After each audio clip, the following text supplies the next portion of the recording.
For years, Jamie Dornan avoided the question. Every interview, every red carpet, every curious headline seemed to circle back to one name, Dakota Johnson.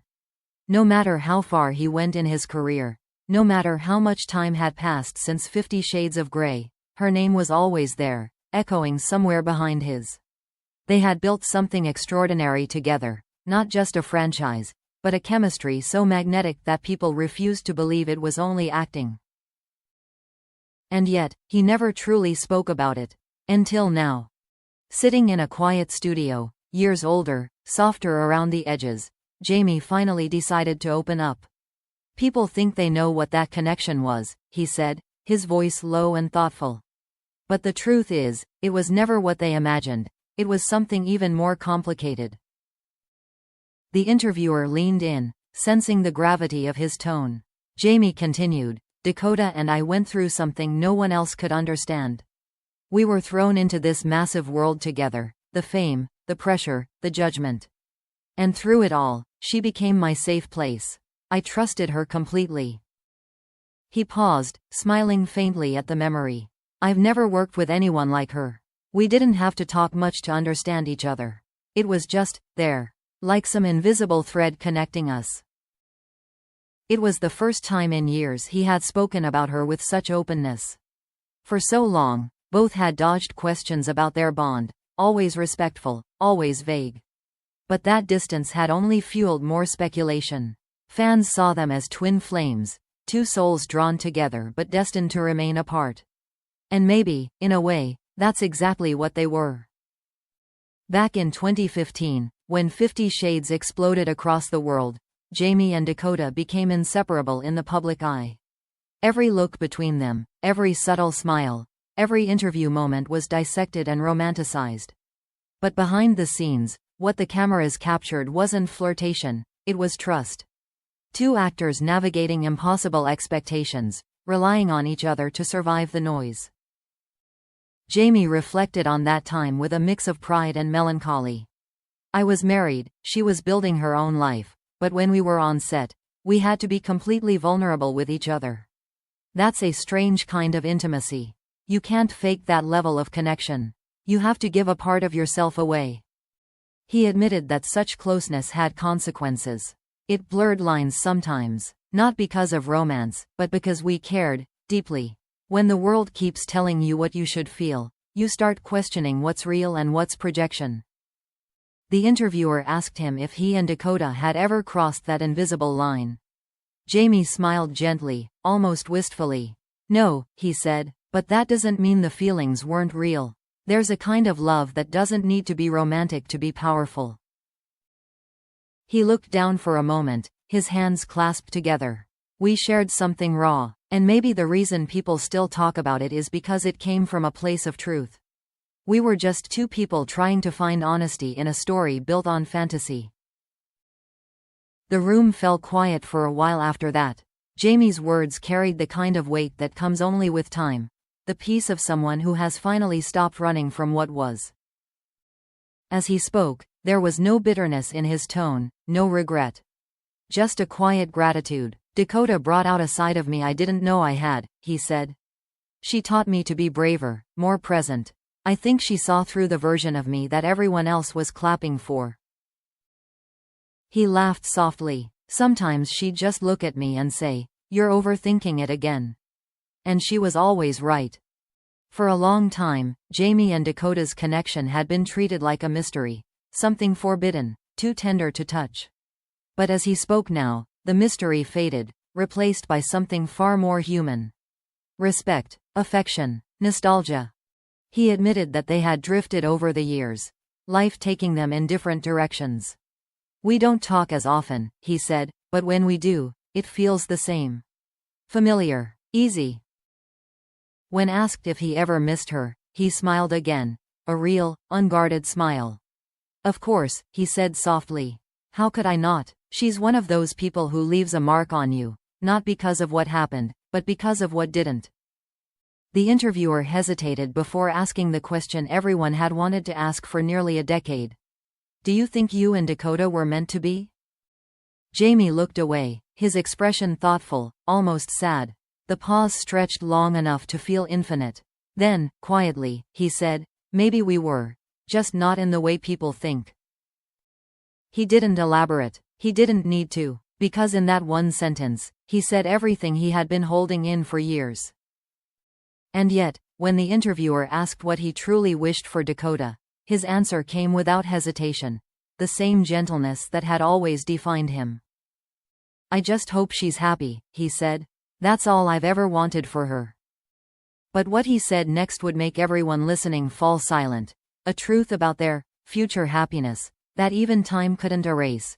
When the interviewer leaned forward and asked, "Do you ever think about what your future with Dakota could have been?" Jamie Dornan exhaled slowly, a bittersweet smile touching his lips. The kind of smile that hides both fondness and pain. "Sometimes," he admitted, "but not in the way people imagine. I don't think about what we missed. I think about what we shared."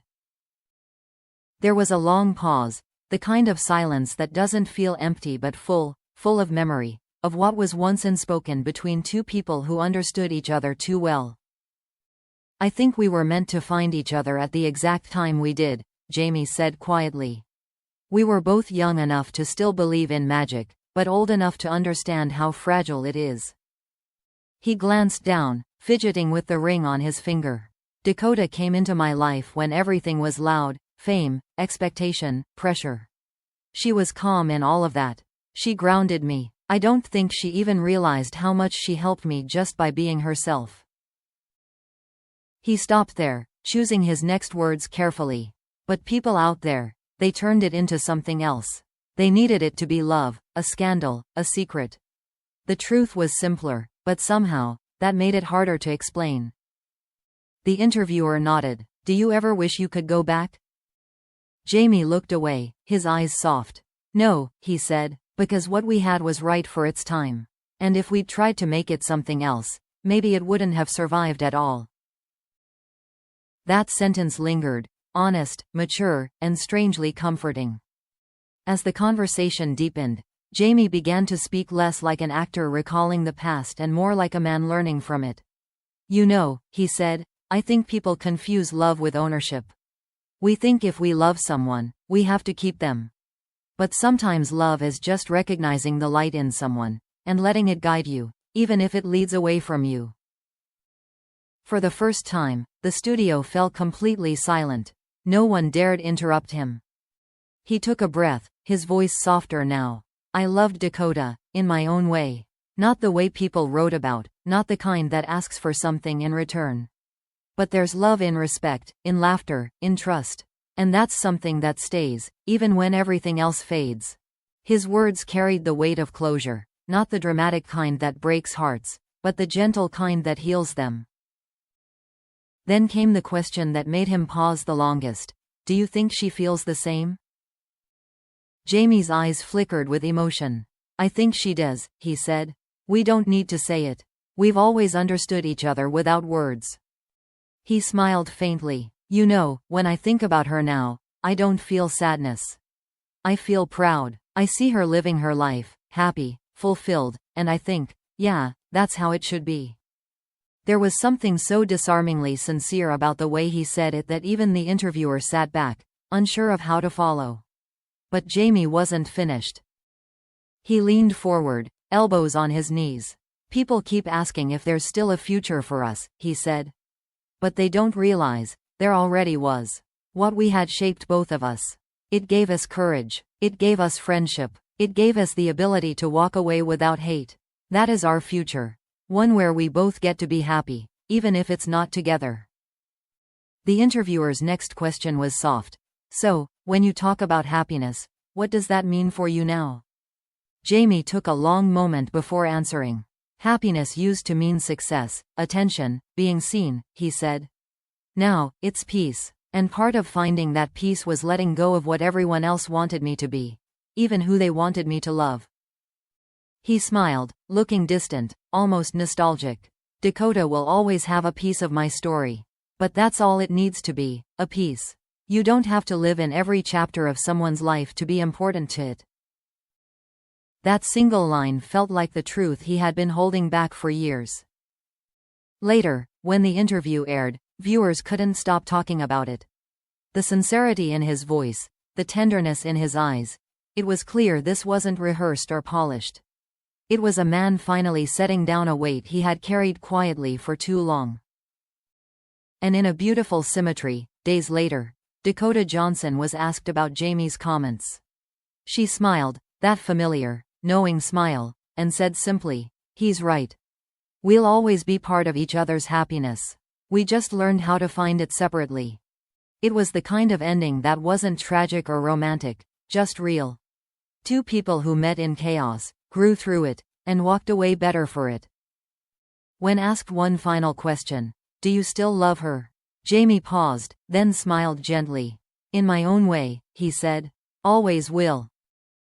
And maybe that's all love ever becomes, in the end, not possession, not forever, but a quiet blessing whispered across time. I hope you're happy. And for Jamie Dornan and Dakota Johnson, that was enough.